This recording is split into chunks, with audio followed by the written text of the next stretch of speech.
Vecna Origins, the human-demon hybrid Stranger Things Season 4 villain explored. Ever since the trailer for Stranger Things Season 4 was released, fans have been drooling over the new villain, the very embodiment of evil. Although this new villain named Vecna is popular amongst those who ever played Dungeons & Dragons, the rest of the fans are rather clueless about Vecna and the things he can do. So, basically, Vecna was once a human in a different realm than ours, who chose to become an undead sorcerer or leech to avenge his witch mother. However, he didn't stop at that and soon rose up the ladder to become a demigod and eventually a greater god. Vecna is going to be the most powerful villain of the franchise ever, far more dangerous than beings such as a Demogorgon and Mind Flayer. In this video, we will explore the origins of Vecna and deep dive into his artifacts, his role in Dungeons & Dragons, and much more. So keep your geek glasses handy. Let's begin, shall we? Before we go into our explanation, we have a very small request. If you like our content, please support us by subscribing to our channel. This is a small click for you, but for us, it means a lot. Thank you.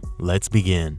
Who is Vecna? Although not much is known about Vecna's past, it can be said beyond a doubt that he was once a human king, but fate wanted other things from him. His mother played the greatest role in what became of Vecna as a human and then the undead Archleech. She was an evil woman who often sacrificed animals and didn't shy away from consorting with monstrous beings. This constant company of cruelty shaped Vecna for the worse. Vecna belonged to the planet of Orth, which was an entirely different realm from ours, also called the Gray Space. The strange thing about Gray Space was that unlike our solar system, which has the sun as the central primary celestial object, Gray Space's central celestial object was Earth. Nevertheless, Vecna soon gave up on his mortal life to become a leech. Interestingly enough, a leech is a human who chooses external existence as an undead over mortal life. Of course, there are several constraints that come with becoming a leech, but one also gains malign magic and intelligence. Like most leeches, Vecna was feared by mortals because he was the most powerful of all leeches. Over a long period of his undead existence, Vecna became notorious as a scourge of all mortal worlds. Chronologically speaking, Vecna's story began as dark artifacts such as a hand and an eye, but with time, these two body parts gained characters of their own. When Vecna would become an important character in Dungeons & Dragons, he was depicted as missing his left eye and left hand. It turns out that Vecna's motivation came from his obsession with extracting and maintaining the darkest of secrets of both mortals and the undead. He believed that these secrets were a source of power and used them to manipulate such objects, often leading them to their very destruction. To sum it up, Vecna would extract one of your dirtiest secrets and use it to gain dominion over you.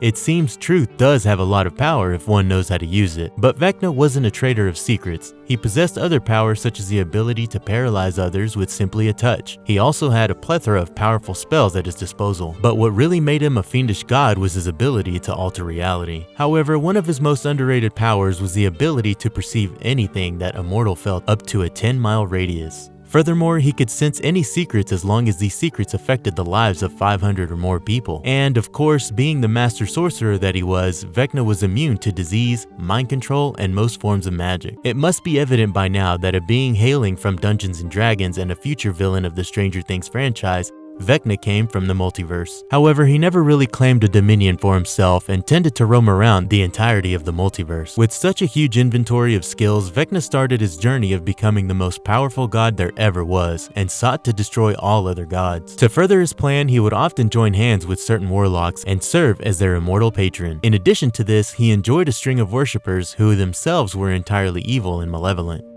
Vecna in D&D. As far as Dungeons & Dragons is concerned, Vecna has had a rather illustrious career and an extremely busy life of over 1,000 years. He started off as a simple wizard and moved on to become a magnificently evil leech, who then became a demigod before taking the mantle of a god. However, in the end, he stepped down and became a lesser god. His backstory and lore are so rich that multitudes of people have not only written about him, but have also done extensive research on him. Vecna was born to a race of humans known for their expertise in magic and spells. This race, called the Flan, existed primarily in the Flan city of Fleet. However, Vecna was born into a caste that was considered untouchable by the denizens of Flan City. Naturally, life was already difficult for Vecna, but to make things worse, he experienced an event called the Great Migration, in which almost all members of his caste migrated. The few who remained became powerful wizards and witches, and soon they were corrupted by power and became evil. It wasn't before long that these bad guys became worse. They were involving themselves in necromancy with the goal of becoming undead. The others showed respect to these selected few, but the respect came out of fear and mortal danger rather than real emotions. Vecna's first goal after becoming powerful enough was avenging his mother Mazel, who was executed by the government of the city of Fleet on charges of witchcraft. Artifacts of Vecna. That would be all about Vecna, but we'd be committing a crime if we didn't elaborate Vecna's various artifacts and the powers they provide to their users. However, beware, for these artifacts take away more than they give. Without further ado, let's talk about what these artifacts are and what they all can do. Eye of Vecna. After Vecna's lieutenant Cass betrayed him, the only parts left of Vecna were his left eye and left hand. Eventually, these two appendages would be filled with Vecna's willpower, so much so that they would perform his deeds wherever they were, irrespective of who was using them. To use Vecna's eye, the user was supposed to gouge out their eye and place Vecna's eye in the socket. Upon doing this, the eye would automatically graft itself, and the user would be bestowed with the True Sight, which was the ability to see through magical and normal darkness in addition to seeing invisible animals and entities. However, once you put on Vecna's eye, your worldview changes for the worse and you become a truly evil entity. But then the eye gave its user several other abilities such as clairvoyance. Having said that, using the eye always ended in the user's death because the eye always found a way out of the wearer's socket, invariably leaving him dead.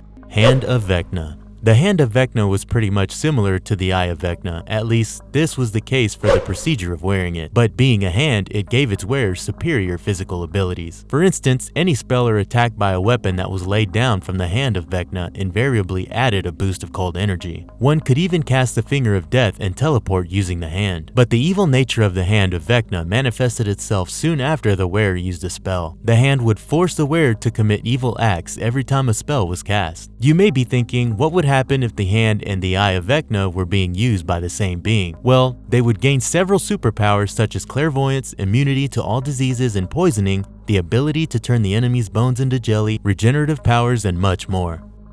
Sword of Cass. Well, the Sword of Cass was created by Vecna himself, for Cass, his most trusted and loyal lieutenant and ally. It was supposed to be the most powerful sword ever, but Cass used it against his master. In fact, the sword was sentient and hated Vecna so much that its only goal apart from making the wielder do evil things was to destroy the hand and eye of Vecna.